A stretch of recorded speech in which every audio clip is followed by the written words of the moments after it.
Video का title है कि ड्राइविंग तो हम ऐसे ही करेंगे। तो रिजल्ट में है दोस्तों कि मौत भी ऐसे ही होगी। डेली 427 लोगों की मृत्यु हो रही है हमारे देश में।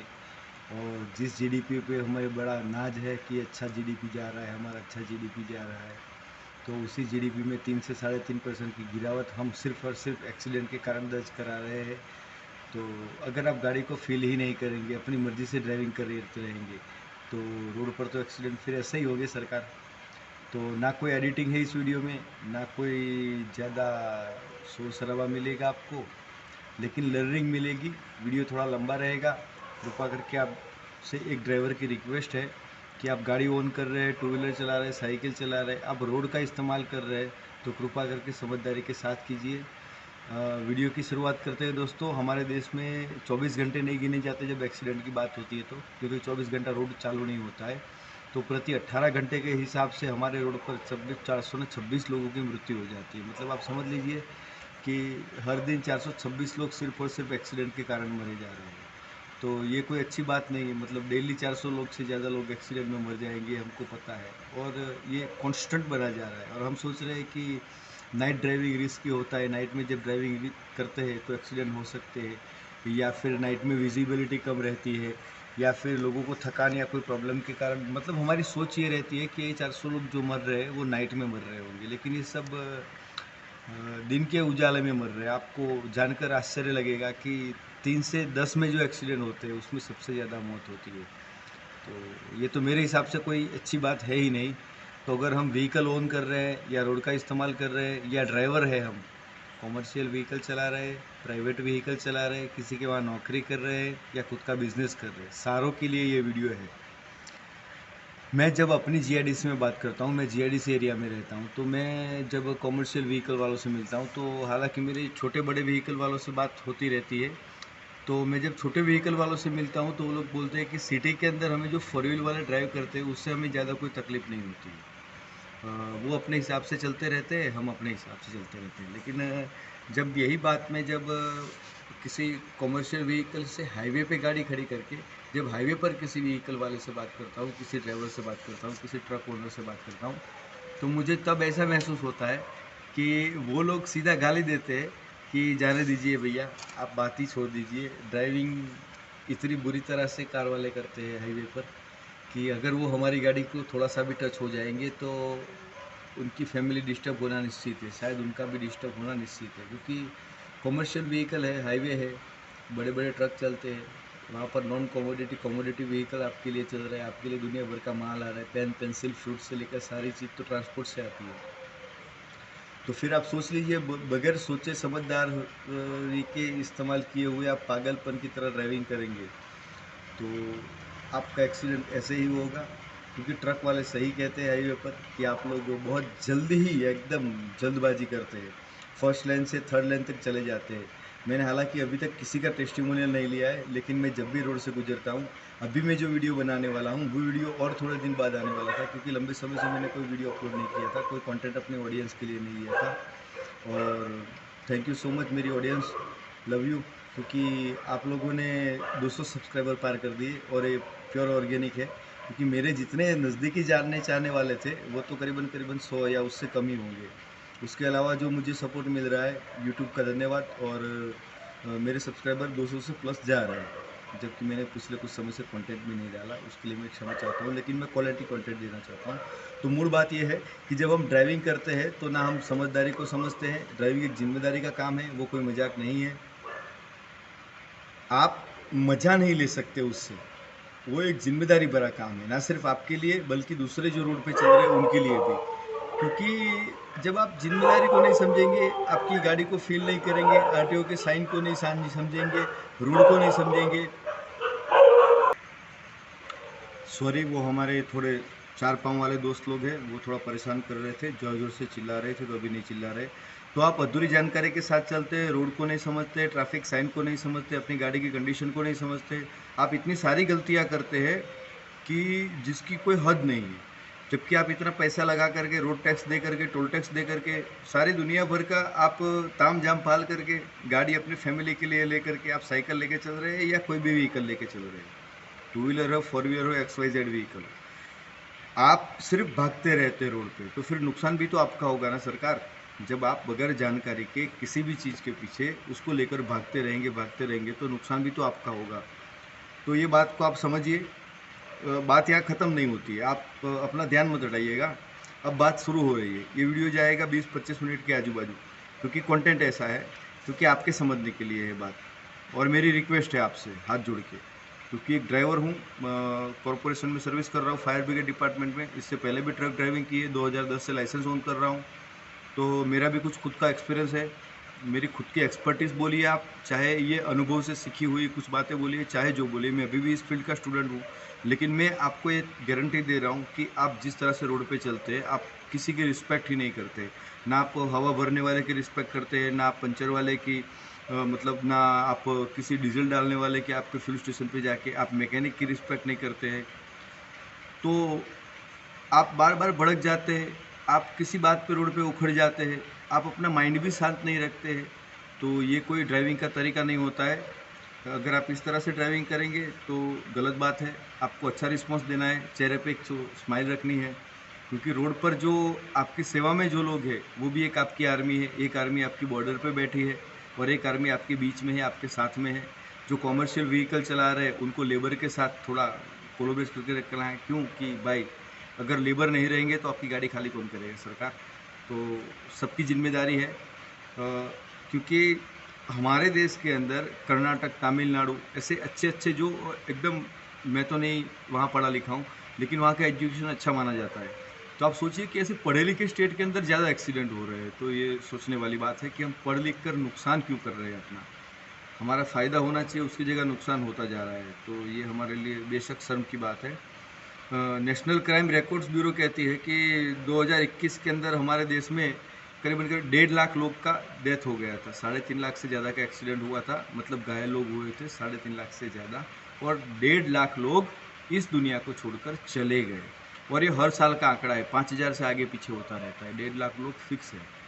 तो कहने का मतलब ये है कि 15,000 बेल्ट सीट बेल्ट ना बांधने के कारण इसके अंदर डेथ हुई थी। तो अब आप सोच लीजिए कि आपको सीट बेल्ट बांधने में भी तकलीफ हो रही है, आपने जिस चीज़ में पैसा दिया है डैशबोर्ड के अंदर उसका साइन दिया हुआ है, तो वो आपके लिए कोई मायने नहीं रखता। हालांकि उसके अंदर अब तो रिमाइंडर आने लग गए। यही रीज़न है कि हम ग्रो नहीं कर पा रहे। नुकसान ही हमारा उतना हो जा रहा है, तो आगे कैसे बढ़ोगे आप ज़िंदगी में। तो वर्ल्ड बैंक की रिपोर्ट कहती है 2019 के अंदर जितने भी एक्सीडेंट हुए हैं उसमें सबसे प्रथम 20 देश के अंदर हमारा नंबर पहले स्थान पे था 2019 के अंदर। अब आप ये गौरव लीजिएगा या अफसोस व्यक्त कीजिएगा, अब आप खुद सोचिए। पहले नंबर पर तो पहुंच गई सरकार, चाहे जैसे पैसे 2019 के अंदर, क्योंकि भारत पहले नंबर पर था एक्सीडेंट के मामले में। तो अब आप खुद सोच लीजिए, क्योंकि जितने भी विश्व में एक्सीडेंट हुए हैं उसमें से 11% एक्सीडेंट सिर्फ भारत में हुए हैं। ये तो फिर गलत बात है ना, कि हमारे पास इतनी बड़ी धरती है, इतना अच्छा रोड नेटवर्क है, वो मरने के लिए है क्या, या दूसरे को मार देने के लिए है। मान लीजिए आपके पास गाड़ी है, आपके पाँव में एक्सीटर ब्रेक है, आप अपनी मर्जी से चल रहे हैं, नहीं किसी का मान रहे, नई बात को कोई समझ रहे, लेकिन कोई खेत में बैठ के टॉयलेट करते हुए बीड़ी पी रहा है, वो चला जाएगा ना। तो ये तो गलत बात है, क्योंकि आपकी गाड़ी तो इतनी स्पीड में है कि रोड छोड़ के 3 खेत और पार करके आगे चली जाएगी। तो समझ लेते हैं थोड़ा स्पीड में। वीडियो तो बहुत लंबा होने वाला था, ज़्यादा ही, कुछ रिसर्च के बाद 2 पार्ट में, लेकिन फ़िलहाल ये एक पार्ट आएगा, आप इसी को समझिए। फिर आगे मैं और थोड़ा रिसर्च करके, वाइट पेपर रिसर्च करके आपको अच्छे से बताऊँगा, क्योंकि कम ऑडियंस ही हो, लेकिन उसमें से भी 2-4 आदमी अगर कहीं रोड पर संघर्ष करते हुए बच गए या कम नुकसान में निकल गए तो बहुत अच्छी बात होगी। नुकसान तो होगा रोड पे, एक्सीडेंट तो होगा। एक्सीडेंट के पीछे के रीज़न क्या है? 1.9% डेथ, मतलब करीबन करीबन 2% का रेशियो, 2% डेथ हो जाती है शराब का सेवन करके, नशीली दवाइयाँ, ड्रग्स आदि। ये सब ड्राइविंग करने से टाइम अवॉइड करना चाहिए, लेकिन ये सब करने के कारण 2% जैसी मौत हो जाती है। 1.9 का रेशियो है। तो बाकी की 90-98% डेथ कैसे होती है? तो फिर वो overtaking, rough driving, nonsense driving, time to time वो अपने व्हीकल का मेंटेनेंस ना रखना, या फिर आप ये समझ लीजिए कि मेंटेनेंस रखना ही नहीं। कोई लोग तो व्हील बैलेंसिंग नहीं कराते हैं, किसी की ब्रेक का ठिकाना नहीं होता है, साइड ग्लास का ठिकाना नहीं होता है, रोड पे गुस्से में चलना, लो अटेंशन स्पैन, या फिर जब आपकी गाड़ी के इंश्योरेंस डॉक्यूमेंट किसी प्रकार से कमज़ोर है, पीयूसी या फिटनेस, तो आप पुलिस वालों के या कोई चेकिंग देखकर तुरंत रिवर्स मारेंगे या यूटर्न मारेंगे, ऐसी कोई हड़बड़ी में। तो मतलब हमें, हम भारतीय है ना, हमें बार बार खून गर्म नहीं कर देना है, हमें उबल नहीं जाना है। रोड क्या है ना, हमारे गुजराती में कहते हैं रोड बड़ा पो काटवानी जगह है। मतलब रोड ऐसी जगह है जहाँ सब अपना गुस्सा उतारते हैं। कभी कभी तो सुनते हैं ट्रैफिक में कहीं खड़े रहते हैं तो बाजू वाला अपना आधा बिजनेस 3 मिनट 2 मिनट के सिग्नल में आधा बिजनेस हमें समझ में आ जाता है कि वो क्या बिजनेस एग्जैक्ट कर रहा है। तो कोई पति पत्नी झगड़ रहे होते, हम भी मियाँ बीवी कभी फाइट कर लेते हैं। लेकिन कहने की बात है कि रोड गुस्सा निकालने की जगह है। अगर किसी निर्दोष आदमी या दूसरे आदमी को रोड पे मार पड़ने लग जावे या वहाँ पर उसकी हाथापाई हो जावे तो उसके बहुत सारे रिश्तेदार या दुश्मन तुरंत तैयार हो सकते हैं, क्योंकि रोड पे कुछ भी हो सकता है। चलिए एक छोटा सा जॉक सुन लेते हैं। 2 कार वाले झगड़ा कर रहे थे, आमने सामने से 2 कार आ रही थी, एक्सीडेंट हो गई और दोनों झगड़ा कर रहे थे। अब पहला कार वाला सामने वाले कार वाले को बोलता है, भाई मुझे राइट जाना था, मैंने साइड सिग्नल तुझे दे के रखा था कि मैं राइट जा रहा हूँ, तू लेफ़्ट से निकल जा। मैंने तेरे को लेफ़्ट साइड का साइड सिग्नल इसीलिए दिया था कि मैं राइट को जा रहा हूँ, तू लेफ़्ट से आराम से निकल जाए, लेकिन फिर भी तूने तो ठोक दी। अब दूसरा सामने वाला कार वाला बोल रहा है कि भाई साहब, मैंने आपको सिग्नल दिया कि मैं नहीं जाऊँगा आपके राइट से। बोले वो कैसे? तो बोले मैंने वाइपर नहीं घुमाया था, आपने देखा नहीं? बोले मैंने वाइपर चलाया था। बोले मैं नहीं जाऊँगा।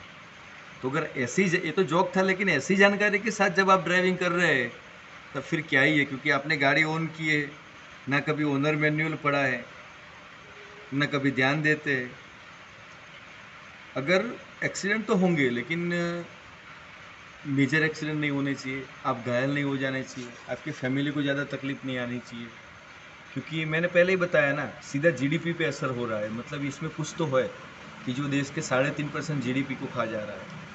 तो और अगर ये कोई बोलता है कि मुझसे एक्सीडेंट नहीं हुआ, मैं भी ड्राइवर हूँ, गाड़ी टच होती है कहीं ना कहीं, कुछ गलती हो जाती है, लेकिन कहने का मतलब ये होता है कि अगर कोई ये बोलता है कि मेरे से कोई एक्सीडेंट ही नहीं हुआ, तो मुझे उसको ये पूछना पड़ेगा कि भाई तेरे निकल जाने के बाद पीछे कितने हुए, क्योंकि एक्सीडेंट होगा। रोड पे ट्रैफिक है, हम सब लोग प्राइवेट कार ऑन करने लग गए, रिक्शा, टू व्हीलर,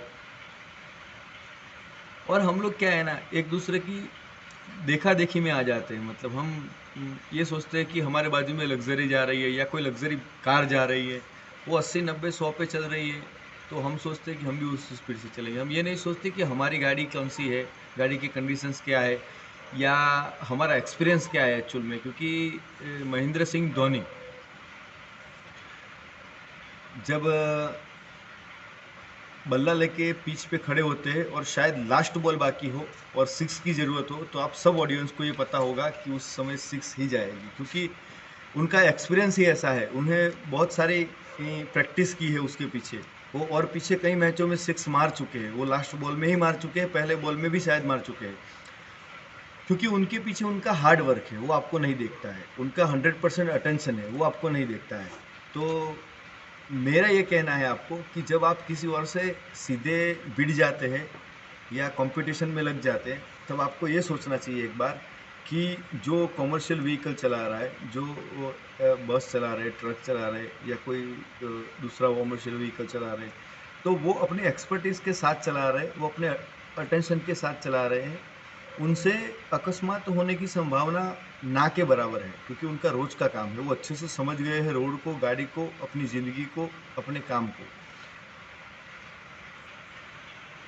तो कृपा करके कभी भी उनसे डायरेक्ट आप हरीफाई करने मत उतर जाइए, क्योंकि उनका तो नुकसान नहीं होगा, लेकिन हो सकता है शायद आपका नुकसान हो जाए।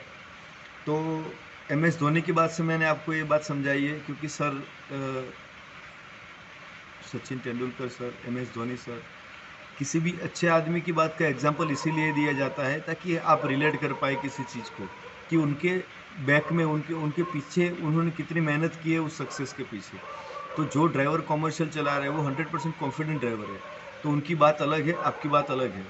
तो ऐसे डायरेक्ट मत आ जाइए। आप तो मोबाइल पे किसी का फ़ोन आ जाए तो गुस्सा हो जाते हैं, आपका तो अटेंशन स्पैन ही लो है। तो कभी कभी तो हम लोग गुजराती में बोलते हैं कि मारो लाइन तो ड्राइविंग फाइन, मतलब जो टू व्हीलर वाले चलते हैं उनको तो खास बोलते हैं भाई देखते देखते चलो, क्योंकि आपको पास समय होगा, आप ब्रेक ले पाएंगे। आप तो ये कंप्लेन करते रहे, पता नहीं कहाँ से आ गया है, कैसे एक्सीडेंट हो गया, आपको तो पता ही नहीं होता है कि एक्सीडेंट कैसे हो जाता है। आप समझ ही नहीं पाते हैं आप एक्सीडेंट कैसे हो जाता है, क्योंकि आप जब तक देखते हैं तब तक तो घटना घट जाती है, और 3 सेकंड इनफ होते हैं एक्सीडेंट होने के लिए। मैं आपको ये 3 सेकंड को ऐसे एक्सप्लोर करूंगा, क्योंकि देखिए 1001, 1002, 1003, ये 3 सेकंड खत्म हो गए। अब इसके अंदर आपको आपका पॉजिटिव एटीट्यूड और तुरंत निर्णय लेने की क्षमता, और उसके अलावा आपकी गाड़ी का अच्छी कंडीशन बता सकती है आपको, और ऊपर वाला बचा सकता है। तो फिर क्यों आप रोड पे मर रहे हैं? मैं आ रहा था, कितने एक्सीडेंट देखे, क्या उल्टा सीधा देखा, क्या मतलब बनता है? इतने अच्छा गुजरात में तो इतना अच्छा रोड नेटवर्क है, एक्सीडेंट होने ही नहीं चाहिए, उसकी जगह और हुए जा रहे हैं और हुए जा रहे हैं। तो ये तो मेरे हिसाब से गलत बात है। और ड्राइवरिंग क्या चीज़ है, मतलब मेरे हिसाब से अगर देखा जाए तो वर्ल्ड के इस धरती पर के सबसे बेस्ट अगर कोई पायलट रहे, ड्राइवर रहे, तो श्री कृष्ण वासुदेव यादव रहे, क्योंकि उन्होंने अर्जुन नाम के सारथी का रथ चलाया था, सॉरी अर्जुन नाम के शेर का रथ चलाया था सारथी बनकर।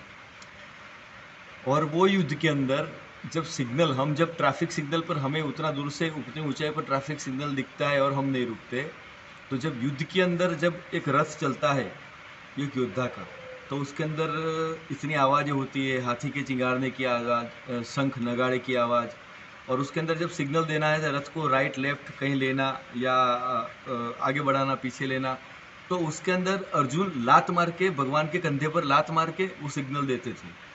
तो अब भगवान ने तो लात खाई है, अब आपके लिए तो बहुत अच्छा फील्ड छोड़ के गए हैं ना, कि आप मज़े कीजिए, आपको लात तो नहीं खानी पड़ रही है ना।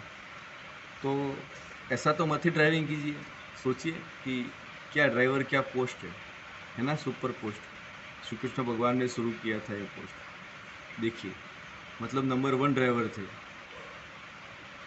श्रीमद् भगवत गीता। आप कम से कम डिसिप्लिन तो रख ही सकते हैं, अगर डिसिप्लिन भी नहीं रखेंगे तब कैसे काम चलेगा, आप खुद सोचिए। आप अपने आप से पूछिए रोड किसका है, मेरी ऑडियंस है, आपसे मैं पूछ रहा हूँ रोड किसका है। हमारे एक दोस्त बोलते हैं सरकार का बोले, और हम सरकार के जमे, मतलब आप मेहमान बराबर। किसी को पूछता हूँ तो बोलते रोड हमारा है। आप मेरी ऑडियंस से आप बताइए रोड किसका है। अगर रोड आपका है तो आप उसके ओनर हुए, तो अब ओनर है तो आप अपनी चीज़ को कैसे रखेंगे, नेशनल वेस्टेज होने देंगे, एक्सीडेंट होने देंगे रोड पे, कानून तोड़ते हुए चलेंगे। और अगर आप ये बोलते हैं रोड सरकार का है और हम सरकार के जमाई हैं, तो आप इस तरह से समझ लीजिए सरकार कि अब आप जमाई बन गए हैं तो फिर आप मेहमान हैं, और मेहमान को तो फिर मेहमान की तरह ही चीज़ इस्तेमाल करनी चाहिए। तो आप खुद सोच लीजिए, अगर आप ओनर है तो भी आप रिस्पॉन्सिबिलिटी के साथ चलें, और आप गेस्ट हैं तो भी रिस्पॉन्सिबिलिटी के साथ चलें। मान लेते हैं हमको गुस्सा आता है, हमारा अटेंशन प्लान कम है, लेकिन रोड पे इतने एक्सीडेंट तो नहीं होने चाहिए, इतनी डेथ तो नहीं होनी चाहिए, इतना नुकसान तो नहीं होना चाहिए। बाइक चला रहे ट्रैफिक में या हाईवे पे कहीं पे भी, तो टू व्हीलर पहनते तो गर्दन से ऊपर से देखने की हैबिट डालिए। आप लोग नीचे से देखेंगे तो आपको पूरा विज़न दिखेगा नहीं, अगर गर्दन से ऊपर देखेंगे तो आपको पूरा एकदम फर्स्ट क्लास व्यू आएगा। और बार बार आप बार हर कंडीशन में शीशे पर भी भरोसा नहीं कर सकते, मतलब मिरर के ऊपर। और कहीं अगर आप 4 रास्ते से गुजर रहे हैं, क्योंकि 4 रास्ता, टर्निंग, ब्लाइंड स्पॉट, या फिर आप ये कह सकते हैं कि कोई ब्रिज, ऐसी जब जगह होती है वहाँ पर 50% से ज़्यादा एक्सीडेंट होते हैं। तो इसका रीज़न कहीं ना कहीं ये है कि आप प्लेन रोड की तरह ही ये रोड को समझते हैं और ऐसे ही चलते हैं। तो मैं आपसे रिक्वेस्ट करूँगा कि आपका जो सबसे प्यारा रिश्तेदार हो, आप अपने आँखें बंद करके एक बार याद कर लीजिए आपको कौन सबसे प्यारा है। आप अपने रिश्तेदार को याद कर लीजिए और सोच लीजिए कि वही रिश्तेदार आने वाला है आपके सामने, और ये सोचते हुए अपनी गाड़ी को कृपा करके धीमा कर लीजिए। अगर आप धीमा कर लेंगे तो आप भी एक्सीडेंट से बच जाएंगे, सामने वाला भी एक्सीडेंट से बच जाएगा। और कभी कभी 4 रास्ता पर कोई बड़ा व्हीकल टर्न ले रहा होता है, तो बड़ा व्हीकल क्या है, टर्न लेते समय लंबी जगह लेता है, उसका स्पीड धीमा होता है, तो आपको पता भी नहीं चल पाता है वो टर्न मारेगा, लास्ट में आपको पता चलता है शायद उसने साइड सिग्नल पहले से दिया नहीं दिया, आपने देखा नहीं दिया, उसका चालू है बंद है। कोई कंडीशन में जब वो एक बार टर्न ले लेगा बड़ा व्हीकल, तो उसके बाद उसका जो रियर व्यू मिरर है, मतलब उसके लिए देखने के लिए मिरर है, वो मिरर उसके लिए 100% काम नहीं करेगा। जब भी वो टर्न मारेगा तो उसका स्पॉट चेंज हो जाएगा, तब तक थोड़ा खड़ा हो जाइए, थोड़ा ब्रेक ले लीजिए, सेफ डिस्टेंस मेंटेन कर लीजिए। क्योंकि अगर आप ऐसा नहीं करेंगे तो हो सकता है कि आपकी गाड़ी टच हो जाए, क्योंकि वो कॉमर्शियल व्हीकल है, तो ये भी पॉसिबल है कि आपकी गाड़ी को नुकसान ज़्यादा हो, क्योंकि उसके अंदर ज़्यादातर लोहा ही लोहा होगा, तो फिर नुकसान तो आपको सहन करना पड़ेगा। और दूसरी बात यह है कि जैसे जीवन जीने के लिए संघर्ष है, वैसे रोड पे चलने के लिए भी संघर्ष है। बगैर संघर्ष के तो रोड पे भी आप नहीं चल सकते। मैंने कांस्टेंट ड्राइविंग की है सालों तक, मतलब कि 2010 से जब से मेरा लाइसेंस बना है और आज दिन तक मतलब मैं ड्राइविंग कर ही रहा हूँ। तो टू व्हीलर से लेकर सारी लगभग 70-80% जो एक तरीके की व्हीकल है वो मैं चला चुका हूँ। और मेरा अनुभव ये कहता है कि ड्राइविंग रोड पर विवेक से करें। विवेक से मतलब विवेक बिंद्रा सर से सीखने मत जाइएगा। हमारे Vivek Bindra sir business coaching programme चलाते हैं, वो बिजनेस के मेंटरशिप लेते हैं और वो लोगों का बिजनेस खड़ा और बड़ा करते हैं। तो आपको अपने बिजनेस के लिए रिलेटेड कोई प्रॉब्लम है तो आप बड़ा बिजनेस में जाइए या मेरे पास आइए, मैं बड़ा बिजनेस का कंसल्टेंट भी हूँ साथ में। लेकिन आपको ड्राइविंग सीखनी है, ड्राइविंग से रिलेटेड इन्फॉर्मेशन चाहिए, आपको ऑटोमोबाइल इंडस्ट्री से कोई जानकारी चाहिए तो आप मेरे पास आइए। बाकी आप रोड पे विवेक से ड्राइविंग कीजिए, हनुमान जी को याद कीजिए, हमारे विंग कमांडर अभिनंदन जी को याद कीजिए जो पाकिस्तान घूम कर आ गए। क्या डेडिकेशन रहा होगा वो लोगों का, वो भी इसी धरती से निकल कर गए। आप सोचिए, आप तो अपनी गाड़ी को समझते ही नहीं है, फील ही नहीं करते यार मेरे दोस्तों। कभी ओनर मैनुअल को देखा ही नहीं आपने, देखना चाहिए ना यार। कभी गैरेज वाले के पास जाते हैं तो गाड़ी के पास तो खड़े नहीं रहते, आप दूर दूर खड़े रहते, या खड़े रहते हो तो ये सोच के खड़े रहते मेरे पार्ट ना चेंज कर ले, ये ना कर ले। आप लर्निंग तो कुछ लेने की कोशिश ही नहीं करते। कीजिए थोड़ा कोशिश, थोड़ी थोड़ी कीजिए, ज़्यादा नहीं बोल रहा हूँ। मैं मान सकता हूँ ड्राइवर को सारी चीज़ें समझ में नहीं आती है, लेकिन जितनी आनी चाहिए और थोड़ी बहुत तो आनी ही चाहिए। मान लीजिए आप साइकिल ओन कर रहे हैं, थ्री व्हीलर ओन कर रहे हैं, या फिर आप स्कूटर रख रहे हैं घर में, कार रख रहे हैं, एलसीवी है आपके पास 6 टायर वाली, 10 टायर वाली बड़ी हैवी गुड्स व्हीकल, ट्रक है, बस है। तो मैं आपको कुछ इस तरह से समझाना चाहता हूँ, क्योंकि टेक्निकल स्पेसिफिकेशन सारे लोगों के समझ में नहीं आते, तो मैं कुछ आसान कर देता हूँ और मैं आसान तरीके से समझाता हूँ कि किस गाड़ी का एज क्या है, उसका पावर क्या होगा। क्योंकि आप यही समझेंगे ना कि 5 साल का बच्चा 1 किलो या 1.5 किलो 2 किलो सामान उठा के चल सकता है, 10 साल का बच्चा शायद उससे थोड़ा बहुत ज़्यादा, और 15-20 साल, 25 साल, 30 साल, और जैसे जैसे आप बढ़ते जाएंगे 50-55-60 साल तक मैच्योरिटी और सारा पावर भी आएगा। तो बॉडी अच्छी होगी, मेंटेन अच्छी की होगी, तो 60 साल तक आप जितना कैरी कर सकते हैं वो वेट आपका बहुत ज़्यादा होगा। तो मैं आपको कुछ एग्जाम्पल के तरीके समझाना चाहता हूँ कि आपके पास मान लीजिए कि साइकिल है और आप साइकिल ओन कर रहे हैं, तो साइकिल के अंदर पावर कितना होता है। हमारे दूध वाले काफ़ी सारे पैसा साइकिल से दूध पहुँचा देते हैं, 1 इंच बड़ा टायर डाल देते हैं। तो कोई बात नहीं, डाल दीजिए सरकार, लेकिन इतना ज़्यादा मत रिस्क ले लेना, क्योंकि 50 सीसी से ज़्यादा पावर और उसके ब्रेकिंग की कैपेसिटी साइकिल की नहीं है। तो उतना ज़्यादा रिस्क मत ले लेना कि आप कुछ ज़्यादा ही दूध लेके और दूध के कैन लेके जा रहे हो और समय पर कहीं ब्रिज पर आपका ब्रेक ना आ रहा, बस यही बात है। तो आप साइकिल ओन कर रहे हैं तो समझ लीजिए 4-5 साल का बच्चा है। उससे जब बड़े में जाएंगे आप, तो आप ये समझ लीजिए कि आप बाइक स्कूटर चला रहे हैं तो 70, 80, 90, 100 सीसी के बाइक आते हैं, 200-250 किलो मैक्सिमम हो गया। उससे ज़्यादा क्या वेट उसके ऊपर कैरी करके जाओगे आप। 5-7 साल का बच्चा हम ये समझेंगे कि थ्री व्हीलर है, या फिर आप ये मान के चलिए कि 5-7 साल का बच्चा मतलब बाइक स्कूटर हो गया। थ्री व्हीलर और आपके फोर व्हीलर है, जैसे मारुति अल्टो है, तो मारुति अल्टो का इंजन 796 सीसी का है, और वो एक दूसरा गाड़ी है, वो कार है। वो मान लीजिए आपकी, मैं टोयोटा की इनोवा ले लेता हूँ, तो उसमें 2600 सीसी, 3000 सीसी दोनों ऑप्शन आते हैं। फिर टाटा की सफारी है 1956 सीसी के साथ, उसमें 2000 सीसी का इंजन है। तो अब कार को भी आप एक दूसरे के साथ कंपेयर नहीं कर सकते। मैं कितनी बार आपको बोलता हूँ कि आप अपनी कार की कैपेसिटी अलग है, अब अल्टो की टायर साइज़ अलग है, इनोवा की टायर साइज़ अलग है, दोनों का इंजन अलग है। तो ये बेसिकली आप ये समझ लीजिए कि 10 से 20 साल के आपके बच्चे हैं और ये आपका 1000 किलो 1200 केजी तक लोड ले जा सकते हैं। उसके अलावा आप 80 से 120 तक जा सकते हो, क्योंकि कार के अंदर वजन कम होता है। तो जैसे हाई अच्छी परफॉर्मेंस वाली गाड़ी रही, जैसे टोयोटा की जो इनोवा है वो रिलायबल भी है और ट्रस्टवर्दी भी है। फिर टाटा की भी गाड़ियाँ ट्रस्टवर्दी है। वैसे जो हाई क्वालिटी कार है वो ट्रस्टवर्दी होती है, उसकी बिल्ड क्वालिटी अच्छी होती है, तो आप उसके साथ जा सकते हो। 100 या रोड की लिमिट है उस हिसाब से। और उसके ऊपर जब आप एलसीवी ऑन करते हो, जैसे कि टाटा का 1212, तो टर्बो डीआई इंजन आता है 3300 सीसी का। तो अब ये गाड़ियाँ ऐसा है कि आपके लिए बहुत अच्छा काम करती है। आप कमर्शियल व्हीकल ओन करके उससे बिजनेस करोगे, मार्केट में सेवा दोगे आप, तो आप ओवरलोड क्यों चलोगे? ये 20 लाख का व्हीकल है, आप 5,000 का साइकिल खरीदो या ऐसे एलटीपीटी टाटा खरीद कर आप बिजनेस कर रहे हो। मैंने पहले ही वीडियो में बताया, कोई भी इसमें हो सकता है, क्योंकि मेरी सारी ऑडियंस है जो रोड से रिलेटेड है या फिर जो व्हीकल ओन कर रही है। तो अगर एलसीवी जैसा व्हीकल है तो 7, 8, 9 टन की पार्सिंग रहती है। आप लोग 10 टन भरते हैं, ठीक ठाक है, 12 टन भरते हैं। अब आप उसमें 17, 18 टन मत भरिए, ये गलत बात है। कभी ड्राइवर को रिस्क हो जाएगा, कभी सामने वाली थर्ड पार्टी को रिस्क हो जाएगा, तो ऐसा काम मत कीजिए। हैवी गुड्स व्हीकल है, वो हैवी गुड्स व्हीकल है जो 10 टायर 12 टायर, टाटा, अशोक लेलैंड, आइशर, इनके ट्रक चलते हैं। तो टाटा की प्राइमा है 6.7 लीटर के इंजन के साथ, मतलब 1100 न्यूटन मीटर का टॉर्क पैदा करती है और 300 एचपी का हॉर्स पावर है उसका। आप सोच लीजिए अब वो गाड़ी कहाँ है।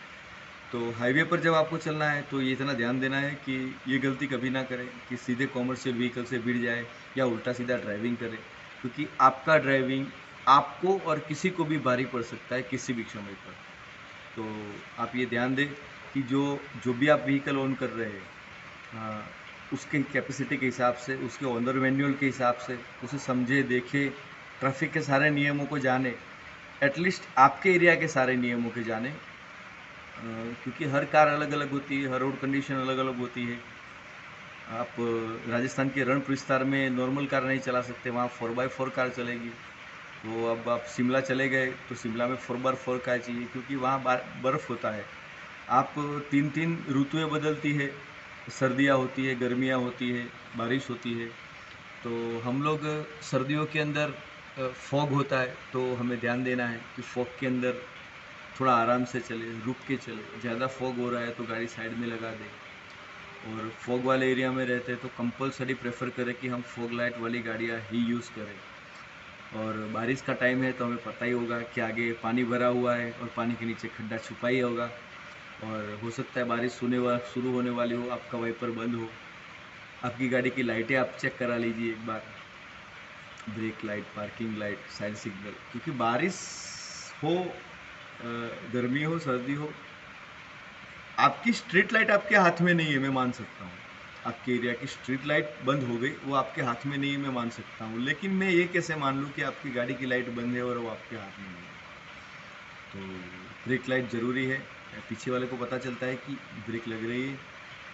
और उसी तरह जब गर्मी में हम ड्राइविंग करते हैं तो कभी कांस्टेंट ड्राइविंग कर लाते हैं कि हम रुकेंगे ही नहीं भाई, हम चलते रहेंगे। तो कांस्टेंट ड्राइविंग के अंदर ये हो जाता है कभी कभी कि टायर में हवा कम रहती है या ज़्यादा रहती है, तो उसके कारण टायर गर्म होते हैं।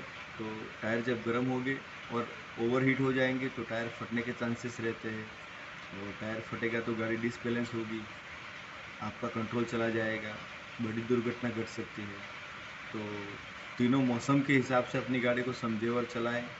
हम भारत देश में रह रहे हैं, हमारे वहाँ क्या है ना, लोगों को अपने हक सब पता है, लेकिन पहले दूसरे तीसरे चौथे पाँचवीं छठी जितनी भी क्लास पढ़े हो, उसमें जब नीचे की कक्षा पे जाओगे तो उसमें फ़र्ज़ और हक, मतलब मूलभूत फ़र्ज़ें अपने क्या है और मूलभूत हक अपने क्या है, वो लिखा हुआ है। तो ना सिर्फ अपने हक को समझे, अपनी फ़र्ज़ों को भी समझे और थोड़ा डिसिप्लिन के साथ ड्राइविंग करें। और मेहरबानी करके एक बात याद रखें कि रोड पर सबसे पहले चलने का अधिकार जानवर का है, दूसरा पैदल पदयात्री का है, तीसरा हाथ लारी वाले का है, और उसके बाद हम व्हीकल वालों का नंबर आता है। कभी कभी तो ऐसा होता है कि पेडेस्ट्रियन पे पैदल आदमी चल रहा है, हम उसे रोक देते हैं, भाई तो रुक, हम जा रहे हैं, बोले हम टैक्स भर रहे हैं। तो ये बात गलत है, ऐसी भावना से मत चलिए। याद रखिए कि कभी कभी रोड के बीच जानवर बैठे होते हैं, तो हमने नए डेवलप एरिया में नया नया कंस्ट्रक्शन शुरू कर दिया, वहाँ लोग रहने चले गए, ट्रैफिक बढ़ गया, लेकिन जानवर तो उससे पहले भी वहाँ रहते थे। तो कहीं ना कहीं वो उनका एरिया है। इस बात को आप समझें और महसूस करें, क्योंकि जानवर नहीं रहेंगे तो आपको तकलीफ होगी। लापरवाही में गाड़ी चलाना, थोड़ी सी लालच के लिए ओवरलोड भरना, मस्ती में सॉन्ग सुनते हुए जाना, किसी नशे में ड्राइविंग करना, ये सब फाइनल रीज़न है एक्सीडेंट के।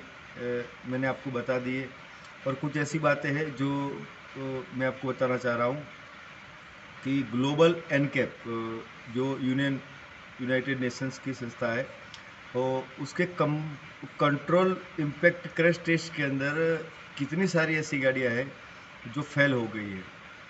तो फ्रंटल इम्पैक्ट क्रैश टेस्ट ये होता है जो हमें जिसे NCAP के नाम से भी जानते हैं कि global new car assessment programme, जिसके अंदर गाड़ियाँ टेस्ट होती है, उसकी बिल्ड क्वालिटी टेस्ट होती है।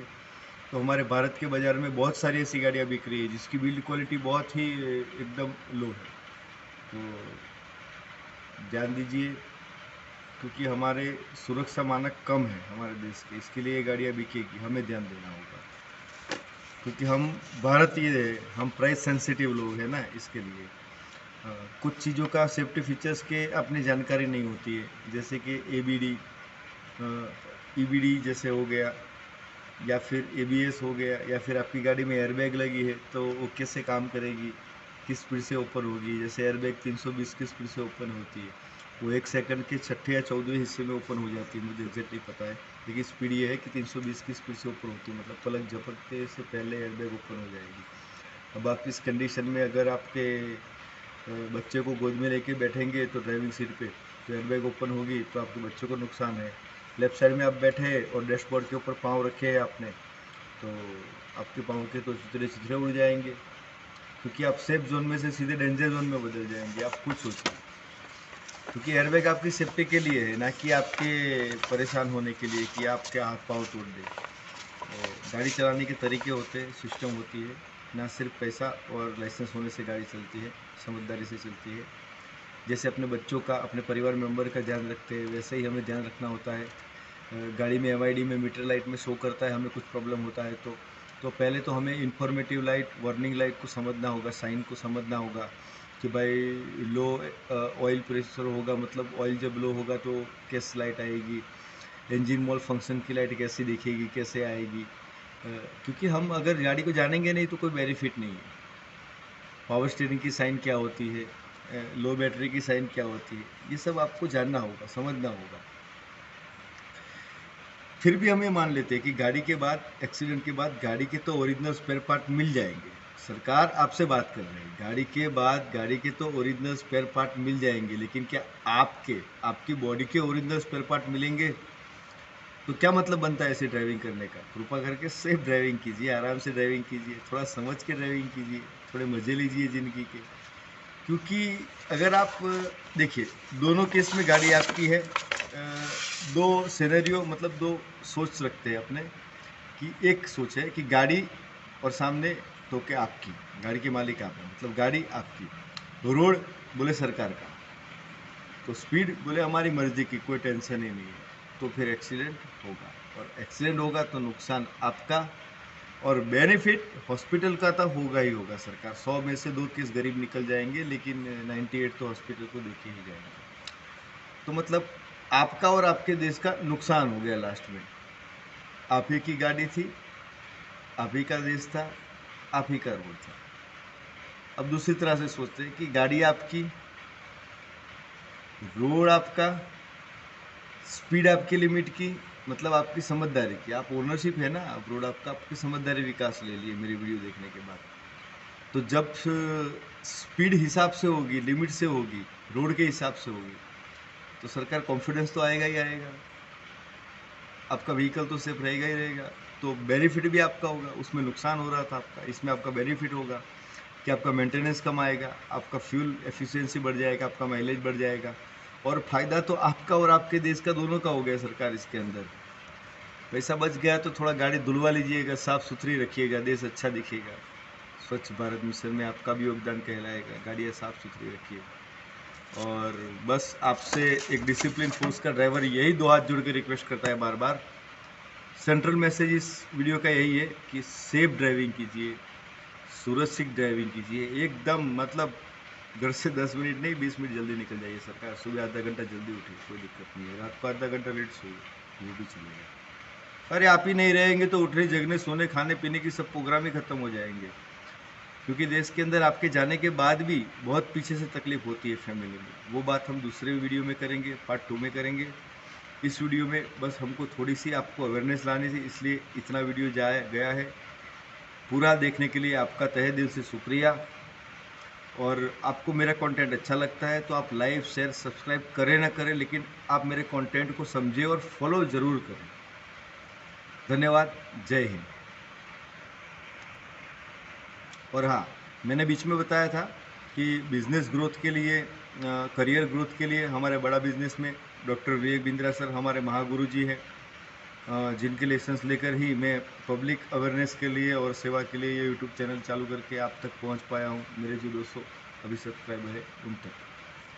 तो अगर आप अपनी लाइफ में ग्रोथ लेना चाहते हैं, अगर आपको कोई दिक्कत आ रही है, स्टाफ की कोई परेशानी है, छोटा बिजनेस है, बड़ा बिजनेस है, आप ड्राइवर है या अदर कोई पोस्ट पे है, तो कोई प्रॉब्लम नहीं, आप व्हाट्सएप में या मेरे मोबाइल नंबर पे व्हाट्सएप कर सकते हैं या कमेंट भी डायरेक्ट कर सकते हैं, कोई बात नहीं, कॉल भी कर सकते हैं मेरा मोबाइल नंबर लेके। हमारे बड़ा बिजनेस की एक्सपर्ट टीम आपकी हेल्प करेगी। आप यकीन मानिए, आपकी प्रॉब्लम को जड़ से उखाड़ दिया जाएगा और आपके बिजनेस में एकदम फर्स्ट क्लास, एकदम जे करवा जाएगा। आप टेंशन मत लीजिए। धन्यवाद वीडियो देखने और समझने के लिए।